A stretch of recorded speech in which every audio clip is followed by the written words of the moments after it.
স্বার্থের জন্য কারো কাছে কোনো কিছু চাওয়ারও নাই, আর চাইও নাই, ভবিষ্যতেও চাবো না। আমার বাপে বিএমপি করতো, কিন্তু আসলে আমি বিএমপিকে পছন্দ করতাম না। এই জন্য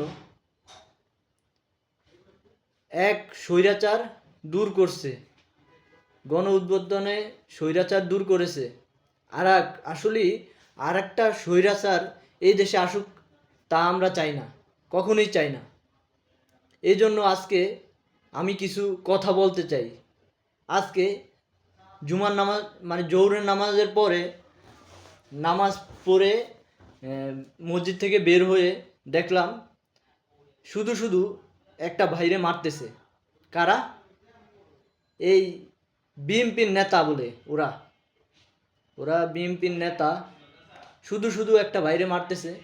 তো আমি যে বাধা দিই যে কেন মারছেন, শুধু শুধু মারছেন কেন ভাই? পরে আপনার মসজিদের মুসল্লিরা সবাই এসে আবার ওই যে বিএনপির নেতা লিডার ক্যাডার ওরে আবার মারলো। মারার পরে ও আবার ফোন দিছে, ফোন দিয়ে আরও 10-12 জন আনছে, আইন না ওরে মুসল্লিদের উপর হামলা করা শুরু করলো। তখন আমি আর আরও অনেক লোক বাধা দিল। পরে আমার কলার পাশে ধরলো, ধইরা টান দিল, টান দিয়া নিয়ে যাইতেছে। তো আমি এমনি সেমনি মানে অনেক কষ্ট ছুটলাম ওদের কাছ থেকে, সুইটটা মসজিদের ভিতর দিয়া আরেকটা গেট আছে, ওই গেট দিয়ে বের হয়ে গেলাম।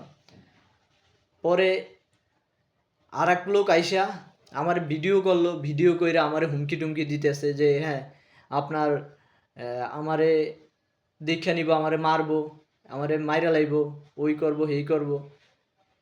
তো আমারে দৌড়ানো দিছে, যে 10-12 জন নিয়ে দৌড়ানো দিছে। তারপর গেলা মানে আমি আমার বাসায় চলে গেছি, আমার অফিস রেখেও আমি বাসায় চলে গেছি, ওদের কাছে আমি গ্যামজাম করবো না ওদের সাথে।